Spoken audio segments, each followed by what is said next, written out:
16 अप्रैल 2019 को दिल्ली के पॉश इलाके डिफेंस कॉलोनी से एक चौंका देने वाली खबर सामने आई थी। ये खबर रोहित शेखर के बारे में थी। जी हां, वही रोहित शेखर जो अपनी जिंदगी के ज्यादातर सालों में अपनी पहचान के लिए खुद अपने ही पिता से कानूनी जंग लड़ता रहा और आखिरकार इस जंग में उसे जीत भी मिली। लेकिन इससे पहले कि रोहित अपने पिता की विरासत को संभालकर अपनी बाकी की जिंदगी शान से जीता, उसके साथ अचानक एक अनहोनी हो गई। दरअसल नारायण दत्त तिवारी कांग्रेस के एक कद्दावर नेता थे। ज्यादातर लोग उन्हें एनडी तिवारी के नाम से जानते हैं। वो 3 बार उत्तर प्रदेश के और 1 बार उत्तराखंड के मुख्यमंत्री भी रह चुके थे। एनडी तिवारी विदेश मंत्री और वित्त मंत्री के अलावा आंध्र प्रदेश के राज्यपाल भी रह चुके थे। लेकिन जब वो आंध्र प्रदेश के राज्यपाल थे तो उस समय एक तेलुगु चैनल ने उनका एक वीडियो प्रसारित किया था। उस वीडियो में एनडी तिवारी राजभवन के बिस्तर पर 3 महिलाओं के साथ आपत्तिजनक स्थिति में दिखे थे, जिसकी वजह से एनडी तिवारी को अपने पद से इस्तीफा भी देना पड़ा था। बात यहां पर भी खत्म नहीं हुई। नारायण दत्त तिवारी एक बार फिर तब चर्चाओं में आए जब दिल्ली के रहने वाले रोहित शेखर नाम के एक लड़के ने यह दावा किया कि एनडी तिवारी उसके पिता हैं। हालांकि एनडी तिवारी रोहित शेखर के सभी आरोपों को नकारते रहे, लेकिन फिर भी रोहित शेखर और उसकी मां उज्ज्वला अपनी बात पर डटे रहे, जिसकी वजह से साल 2008 में यह मामला कोर्ट में पहुंच गया और फिर कोर्ट के निर्देश पर एनडी तिवारी का डीएनए टेस्ट कराया गया, जो कि रोहित शेखर के डीएनए से मैच कर गया। और इस तरह आखिरकार एनडी तिवारी को उज्ज्वला और उसके बेटे रोहित शेखर को अपनाना पड़ा। इसके बाद साल 2014 में करीब 89 साल की उम्र में एनडी तिवारी ने उज्ज्वला शर्मा से शादी कर ली। 18 अक्टूबर 2018 को दिल्ली में एनडी तिवारी की मृत्यु हो गई। पिता की मौत के कुछ ही महीनों बाद साल 2019 में रोहित शेखर तिवारी की भी बहुत ही संदिग्ध परिस्थितियों में मौत हो गई। दोस्तों, आज की ये कहानी उसी रोहित तिवारी की है। दरअसल रोहित शेखर को पिता का नाम मिलने के बाद उनकी मां उज्ज्वला अपने बेटे के लिए बहू की तलाश में जुट गई। वहीं रोहित शेखर ने भी एक मैट्रिमोनियल वेबसाइट पर अपनी प्रोफाइल बना ली। फिर साल 2017 में मैट्रिमोनियल वेबसाइट पर रोहित शेखर को अपूर्वा शुक्ला नाम की एक लड़की पसंद आ गई। अपूर्वा शुक्ला इंदौर की रहने वाली थी और वो सुप्रीम कोर्ट में वकील थी। साथ ही अपूर्वा के पिता PK Shukla Indore court bar association के पूर्व अध्यक्ष थे। रोहित ने अपनी मां उज्ज्वला को भी अपूर्वा की प्रोफाइल दिखाई। अपूर्वा उन्हें भी बहुत अच्छी लगी। उधर अपूर्वा भी रोहित की प्रोफाइल से बहुत प्रभावित हुई थी। रोहित ने बायो में पिता का नाम एनडी तिवारी लिखा हुआ था। साथ ही उसने पिता एनडी तिवारी के पदों का भी सिलसिलेवार ब्यौरा दिया हुआ था। एक्स सीएम यूपी, उत्तराखंड केंद्रीय मंत्री, गवर्नर। क्योंकि अपूर्वा को राजनीति में भी बहुत दिलचस्पी थी, इसलिए उसे रोहित के साथ अपना भविष्य मजबूत होता दिखा, तो रोहित और अपूर्वा ने एक दूसरे से मिलने का फैसला किया। उन दोनों की पहली मुलाकात लखनऊ में हुई थी। उनकी ये मुलाकात बहुत अच्छी रही। उन दोनों के बीच तुरंत ही दोस्ती हो गई और फिर आगे चलकर वो दोनों एक दूसरे के बहुत करीब आ गए। वो दोनों करीब 1 साल तक लिव इन रिलेशनशिप में भी रहे। रोहित शेखर की मां के मुताबिक रोहित और अपूर्वा जनवरी 2018 में एक दूसरे से दूर हो गए थे और ये दूरी उन दोनों के बीच मार्च 2018 तक रही। रोहित की मां उज्ज्वला का कहना था कि ये दूरी उनके बेटे रोहित ने ही बनाई थी। वो अपूर्वा से शादी नहीं करना चाहता था, लेकिन 2 अप्रैल 2018 को रोहित और अपूर्वा दोनों अचानक उज्ज्वला के पास गए और एक दूसरे से शादी करने की इच्छा जाहिर की। और फिर 12 मई 2018 को रोहित शेखर और अपूर्वा ने दिल्ली के एक 5 स्टार होटल में शादी कर ली। शादी में कई वरिष्ठ राजनेता, अफसर और दिल्ली के कई जाने माने लोग भी शामिल हुए। बेटे रोहित की शादी से उज्ज्वला बहुत खुश थी। रोहित और अपूर्वा भी बहुत खुश थे। शादी के बाद अपूर्वा दिल्ली के रिहायशी इलाके में रोहित के डिफेंस कॉलोनी वाले घर में रहने लगी। वहीं रोहित की मां उज्ज्वला देवी तिलक लेन के सरकारी आवास में रहती थी। रोहित और अपूर्वा की शादी को अभी 1 साल होने ही वाला था कि तभी अचानक तिवारी परिवार में एक बेहद दुखद घटना हो गई। 16 अप्रैल 2019 की शाम को रोहित शेखर की तबीयत खराब हो गई। उन्हें एम्बुलेंस से हॉस्पिटल ले जाया गया। जब डॉक्टरों ने रोहित शेखर की जांच की तो पता चला कि रोहित शेखर की मौत हो चुकी है। यानी डॉक्टरों ने उन्हें मृत घोषित कर दिया। इसके बाद रोहित के शव को पोस्टमार्टम के लिए भेज दिया गया। रोहित की इस अचानक मौत ने पूरे परिवार को सदमे में डाल दिया था। पत्नी अपूर्वा, जिसकी शादी को अभी 1 साल भी नहीं गुजरा था, वो विधवा हो गई। अपूर्वा का रो रोकर बुरा हाल हो गया। साथ ही रोहित की मां उज्ज्वला, भाई सिद्धार्थ, पत्नी अपूर्वा, इन सभी का कहना था कि रोहित शेखर की स्वाभाविक मौत हुई है, क्योंकि रोहित शेखर काफी दिनों से दिल की बीमारी से जूझ रहे थे। लेकिन जब 19 अप्रैल को रोहित शेखर की पोस्टमार्टम रिपोर्ट आई तो सभी हैरान रह गए। एम्स हॉस्पिटल में 3 डॉक्टरों के एक पैनल ने रोहित के शव का पोस्टमार्टम किया था। पोस्टमार्टम रिपोर्ट से पता चला कि रोहित की मौत दम घुटने और गला दबाने से हुई है। साथ ही रोहित के गले पर चोट के निशान भी मिले थे। रिपोर्ट के मुताबिक रोहित की मौत का समय 15 से 16 अप्रैल की रात करीब 1 बजे का था। इसके बाद दिल्ली पुलिस ने तुरंत हत्या का मामला दर्ज करके ये केस दिल्ली क्राइम ब्रांच को सौंप दिया। क्राइम ब्रांच ने तुरंत ही अपनी जांच शुरू कर दी। रोहित की मौत से करीब 5 दिन पहले की बात है। साल 2019 के लोकसभा चुनाव होने वाले थे। पहले चरण का मतदान 11 अप्रैल को हुआ था। जांच में पता चला रोहित शेखर और उनकी मां उज्ज्वला भी 11 अप्रैल को लोकसभा चुनाव के इलेक्शन में वोट डालने के लिए अपनी कार से उत्तराखंड काठगोदाम गए थे, जबकि अपूर्वा दिल्ली में ही रुक गई थी। रोहित की मां उज्ज्वला दूसरी कार में थी। वो रोहित की कार के साथ ही चल रही थी और जब मतदान हो गया तो वो लोग वहीं ठहर गए और फिर 15 अप्रैल की रात लगभग 9:45 पर रोहित और उनकी मां वापस दिल्ली आ गए। उधर से लौटते समय रोहित की कार उनका ड्राइवर अखिलेश चला रहा था। अखिलेश के बगल में उनका नौकर गोलू बैठा था। वहीं पिछली सीट पर रोहित शेखर, उनकी एक महिला रिश्तेदार और एनडी तिवारी के समय उनका काम देखने वाले राजीव जी बैठे थे। रोहित के पास जो महिला रिश्तेदार बैठी थी उसका नाम कुमकुम था। कुमकुम, उसका पति और उनका बेटा कार्तिक रोहित की मां उज्ज्वला के साथ ही रहते थे और वो रोहित के परिवार के सदस्य जैसे ही थे, क्योंकि वो महिला रोहित के ममेरे भाई की पत्नी थी, इसलिए वो रिश्ते में रोहित की भाभी लगती थी। खैर, दिल्ली पहुंचकर उज्ज्वला अपने तिलक लेन वाले सरकारी आवास पर चली गई और फिर रात करीब 10:45 पर वो डिनर के लिए अपनी उस महिला रिश्तेदार कुमकुम के साथ डिफेंस कॉलोनी में रोहित के घर आ गई। सबने वहीं पर डिनर किया। हालांकि उस समय तक रोहित पूरी तरह से स्वस्थ लग रहा था, लेकिन वो नशे की हालत में था। डिनर करने के बाद रोहित ने अपनी मां और उस महिला रिश्तेदार को उनकी कार तक छोड़ दिया। उज्ज्वला उस महिला के साथ करीब 11:30 बजे फिर से तिलक नगर के लिए निकल गई। अगले दिन यानी 16 अप्रैल 2019 की दोपहर 2 बजे के आसपास उज्ज्वला अपने सरकारी आवास से बेटे रोहित शेखर के डिफेंस कॉलोनी वाले घर पर पहुंची। वहां पर उज्ज्वला अपनी बहू अपूर्वा से मिली। उन्होंने अपूर्वा से अपने बेटे रोहित के बारे में पूछा तो उसने बताया कि रोहित तो रात से ही सो रहा है, क्योंकि घर के सभी लोग जानते थे कि रोहित को इंसोम्निया यानी अनिद्रा की बीमारी है। वो देर रात तक जगा रहता है और दिन में काफी देर से सोकर उठता है।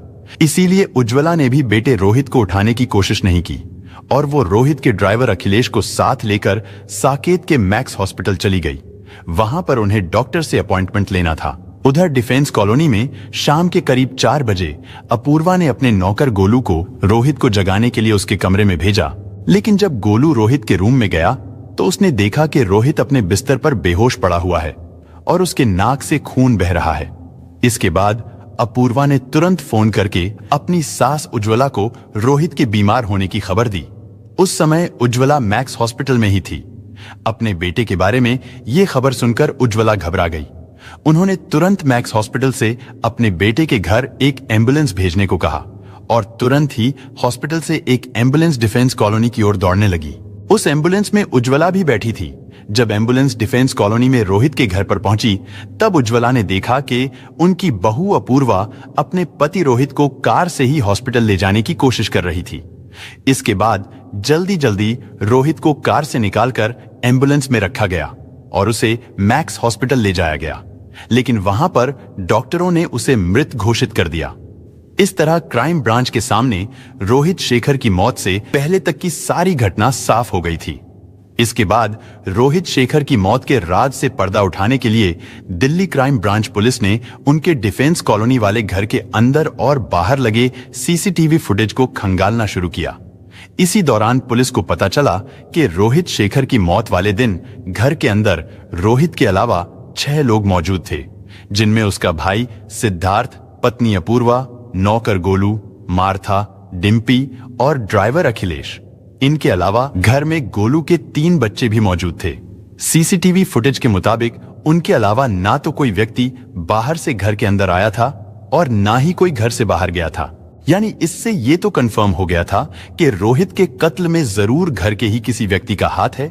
घर के ग्राउंड फ्लोर पर उज्ज्वला के बड़े बेटे सिद्धार्थ का कमरा था और ग्राउंड फ्लोर के पिछले हिस्से में नौकरानी डिम्पी रहती थी।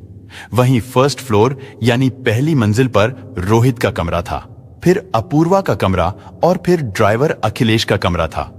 अपूर्वा और रोहित दोनों अलग अलग कमरों में रह रहे थे।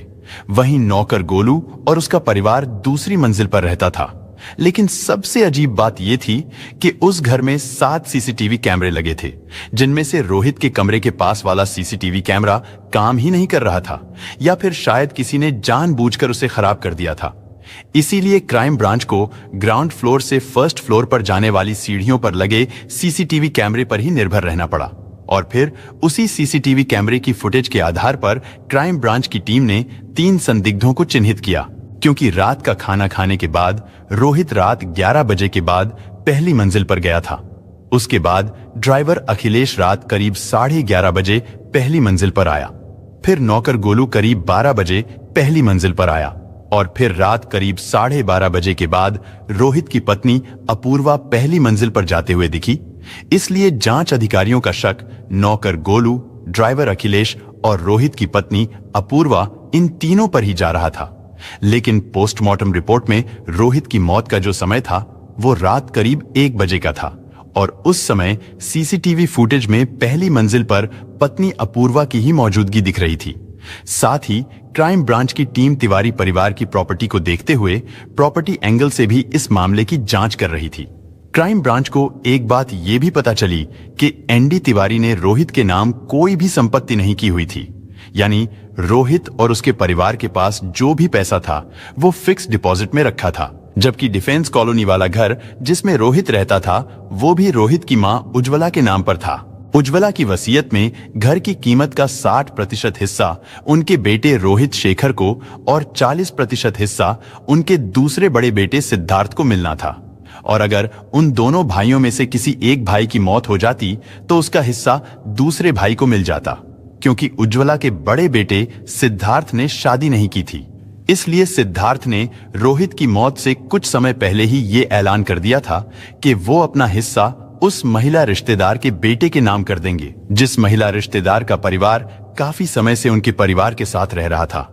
क्राइम ब्रांच ने इस पूरे मामले में जितने भी लोगों से पूछताछ की, उनमें रोहित की पत्नी अपूर्वा की भूमिका सबसे संदिग्ध लग रही थी। क्योंकि एक तो सीसीटीवी के मुताबिक रोहित की मौत के समय पहली मंजिल पर अपूर्वा ही मौजूद थी और दूसरा ये कि जब रोहित 16 तारीख की शाम तक सोया रहा तो उसके बीच में अपूर्वा ने उसे एक बार भी क्यों नहीं जगाया। डिफेंस कॉलोनी में 15-16 अप्रैल की रात को जितने भी लोग उस घर में मौजूद थे, पुलिस ने उन सभी लोगों को अलग अलग रखा था। उन्हें एक दूसरे से बात नहीं करने दी गई थी। उन सभी लोगों के मोबाइल की भी जांच की गई।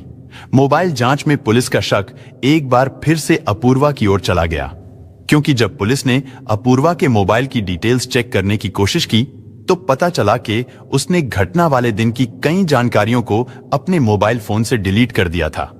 इसके बाद क्राइम ब्रांच ने जब अपूर्वा और रोहित के रिश्तों के बारे में पता लगाना शुरू किया तो पता चला रोहित और अपूर्वा के रिश्ते शुरू से ही ठीक नहीं थे। अपूर्वा की राजनीतिक चाहत ने उनके रिश्तों में दरार डाली थी। उज्ज्वला तिवारी ने आरोप लगाया था कि अपूर्वा ने रोहित से सिर्फ इसलिए शादी की थी क्योंकि वो एक दिग्गज नेता एनडी तिवारी का बेटा था। अपूर्वा को लगता था कि रोहित से शादी करने के बाद उसे इंदौर में चुनाव लड़ने के लिए टिकट मिल जाएगा। इसके अलावा शादी के कुछ ही दिनों बाद अपूर्वा अपने मायके वालों के लिए यानी अपने माँ बाप के लिए रोहित से एक अलग घर की मांग करने लगी थी, जिसे रोहित टालता जा रहा था। इस बात को लेकर भी उन दोनों के बीच काफी झगड़े होते रहते थे। फिर आगे चलकर उनके रिश्ते तब और ज्यादा खराब हो गए जब अपूर्वा को रोहित के एक महिला के साथ संबंधों के बारे में पता चला, और वो महिला कोई और नहीं बल्कि रोहित की वही महिला रिश्तेदार थी जो उत्तराखंड से दिल्ली आते समय रोहित के साथ कार में बैठी थी और जो काफी समय से रोहित की मां उज्ज्वला तिवारी के साथ रहती थी। रोहित और उस महिला रिश्तेदार के बीच की नजदीकियों को लेकर अपूर्वा और रोहित में अक्सर झगड़े होते रहते थे। शादी के कुछ ही महीनों बाद रोहित और अपूर्वा ये समझ गए थे कि उन दोनों की शादी अब ज्यादा दिनों तक नहीं टिक पाएगी। इसी बीच 29 मई 2018 को अपूर्वा अपने माता पिता के घर रहने चली गई। फिर जुलाई के महीने में वो वापस रोहित के घर यानी अपनी ससुराल चली आई। इसके बाद उसने अपने पति रोहित को तलाक का नोटिस भेज दिया। रोहित शेखर उस समय हृदय रोग से पीड़ित थे और वो मैक्स हॉस्पिटल में एडमिट थे। अपूर्वा मैक्स हॉस्पिटल में ही पहुंच गईं। वहां पर भी उन दोनों पति पत्नी में जमकर बहस हुई। हालांकि उन दोनों में जल्द ही सुलह भी हो गई और वो दोनों एक बार फिर से डिफेंस कॉलोनी वाले घर में एक साथ रहने लगे। रोहित और अपूर्वा के बीच ये सुलह बहुत ज्यादा दिनों तक नहीं टिक पाई। इसके बाद साल 2019 के मार्च महीने में रोहित और अपूर्वा के बीच एक बार फिर से बहुत बड़ा झगड़ा हुआ, जिसके बाद अपूर्वा अपने माँ बाप के घर लौट गई। वो 30 मार्च को फिर रोहित के डिफेंस कॉलोनी वाले घर लौट आई। रोहित शेखर की मां उज्ज्वला तिवारी ने भी इस बात का दावा किया था कि उनके बेटे और अपूर्वा के रिश्ते बहुत तनावपूर्ण थे। उनका कहना था कि अपूर्वा का परिवार बहुत लालची है और वो उनके बेटों की प्रॉपर्टी हथियाना चाहते थे। इन सब बातों के बाद जांच अधिकारियों ने अपूर्वा से सख्ती से पूछताछ करनी शुरू कर दी। अपूर्वा पूछताछ के दौरान बार बार अपने बयान बदल रही थी, जिसकी वजह से जांच अधिकारियों का शक उस पर और भी ज्यादा गहराता चला गया। घर में मौजूद नौकरों से पूछताछ में पता चला कि घटना वाली रात को भी अपूर्वा और रोहित के बीच बहुत लड़ाई हुई थी। वहीं अपूर्वा इस लड़ाई वाली बात से इनकार कर रही थी। उसने बताया कि घटना वाले दिन उसकी रोहित से कोई भी बातचीत नहीं हुई थी। अपूर्वा ने बताया कि रोहित तो पूरे समय अपने कमरे में सोया रहा था। क्राइम ब्रांच की सख्ती, लगातार पूछताछ और सबूतों को अपने खिलाफ जाते देख आखिरकार अपूर्वा टूट गई और उसने अपना जुर्म स्वीकार कर लिया कि रोहित शेखर की हत्या उसी ने की है। अपूर्वा शुक्ला तिवारी को 24 अप्रैल 2019 को अरेस्ट कर लिया गया क्योंकि रोहित की हत्या की पहले से कोई प्लानिंग नहीं की गई थी। जांच में खुलासा हुआ था कि रोहित की हत्या की वजह एक वीडियो कॉल थी जो 15 अप्रैल को अपूर्वा ने रोहित को उत्तराखंड से दिल्ली लौटते हुए की थी।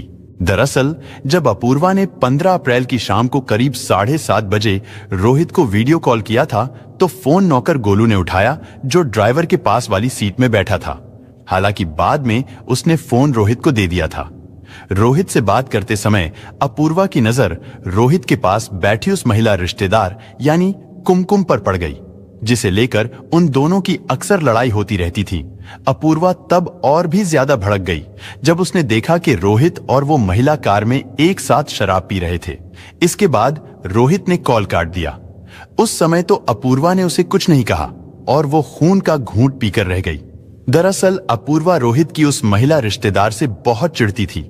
अपूर्वा को लगता था कि वो महिला रिश्तेदार ये चाहती है कि रोहित अपनी संपत्ति का कुछ हिस्सा उसके बेटे को दे दे, क्योंकि वो महिला अक्सर कहती रहती थी कि मेरा बेटा कार्तिक भी तो आपके घर का ही बच्चा है। साथ ही अपूर्वा ये भी महसूस करने लगी थी कि रोहित को भी उसके बच्चे से कुछ ज्यादा ही लगाव था और कहीं ना कहीं अपूर्वा को यह शक भी था कि वो बच्चा रोहित का ही है। उसे लगता था आगे चलकर वो बच्चा भी संपत्ति में हिस्सेदार बन जाएगा।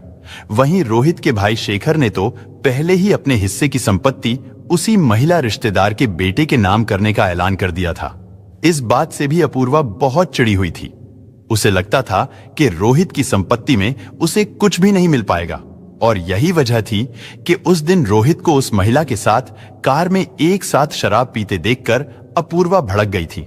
15 अप्रैल की रात को रोहित और घर के सभी सदस्य दिल्ली लौट आए थे और डिफेंस कॉलोनी वाले घर में ही उन सब ने मिलकर डिनर भी किया था। तब अपूर्वा ने देखा था कि रोहित तो नशे में था ही, साथ ही उसकी महिला रिश्तेदार भी नशे में थी। डिनर करने के बाद जब रोहित की मां और वो महिला तिलक लेन वाले सरकारी आवास पर चले गए तो तब अपूर्वा का पारा गर्म होने लगा। अपूर्वा ने जल्दी जल्दी अपना डिनर खत्म किया और फिर उसने टीवी पर कुछ समय तक क्राइम शो सावधान इंडिया देखा। फिर 15 और 16 तारीख की दरमियानी रात को करीब 12:30 बजे वो ऊपर फर्स्ट फ्लोर पर गई। वहां उसने अपने कपड़े चेंज किए। फिर वो रोहित के कमरे में आ गई। अपूर्वा ने देखा कि रोहित आधी नींद में अपने बिस्तर पर पड़ा हुआ है। अपूर्वा को यह भी पता था कि रोहित नशे में है। इसके बावजूद भी अपूर्वा उससे बात करने की कोशिश करने लगी। अपूर्वा ने रोहित से पूछा कि जब तुम कार में शराब पी रहे थे तो क्या उस समय तुम्हारे साथ वो महिला भी शराब पी रही थी? इस पर रोहित ने कहा कि हाँ, हम दोनों साथ में ही पी रहे थे, बल्कि हम दोनों एक ही ग्लास में पी रहे थे। ये बात सुनकर अपूर्वा गुस्से से पागल हो गई। वो गुस्से में रोहित को मारने पीटने लगी। इसके बाद अपूर्वा रोहित के ऊपर बैठ गई और उसका गला दबाने लगी। क्योंकि रोहित नशे में था, इसलिए वो अपूर्वा का विरोध नहीं कर पा रहा था। इसके बाद अपूर्वा ने तकिया उठाया और उससे रोहित का मुंह दबा दिया, जिसकी वजह से रोहित की मौत हो गई।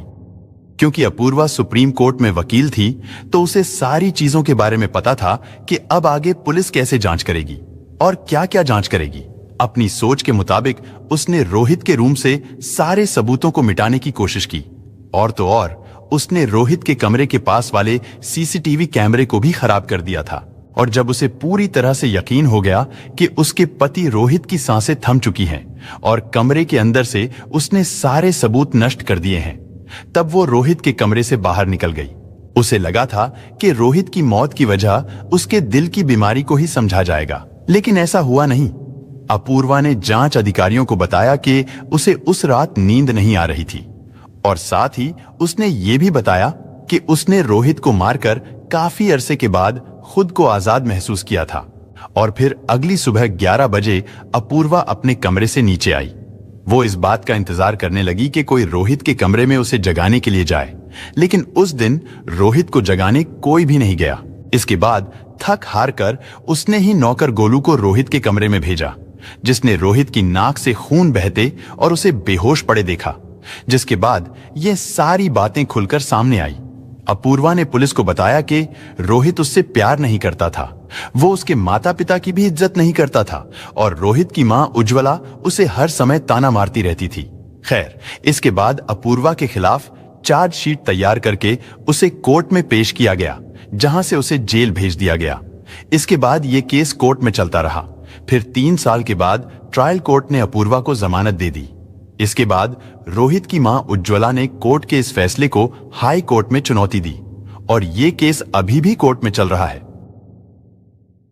दोस्तों, इस घटना को सुनाने का उद्देश्य किसी का दिल दुखाना नहीं है, किसी को परेशान करना नहीं, बल्कि आपको जागरूक करना है, आपको सचेत करना है। दोस्तों, इस पूरी घटना के बारे में आपकी क्या राय है? कमेंट बॉक्स में जरूर बताएं। और अगर हमारी मेहनत पसंद आई हो तो इस वीडियो को लाइक करते हुए शेयर भी करें। अगर आपने अब तक चैनल को सब्सक्राइब नहीं किया है तो हमारे चैनल को सब्सक्राइब कर लीजिए। धन्यवाद।